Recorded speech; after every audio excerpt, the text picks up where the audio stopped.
Сәлем достар, біз бүгін мактан жасалған пирог жасаймыз. Әрине пайдалы асқабақтан.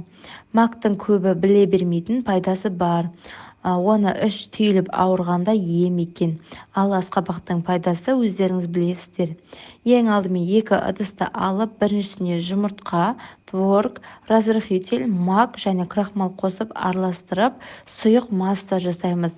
Ал екіншісіне крахмал және піскен асқабақты езіп, оны да сұйық масса жасаймыз. Формамызды алып, 2 ыдыстағы сұйықтығымызды кезек-кезек құямыз.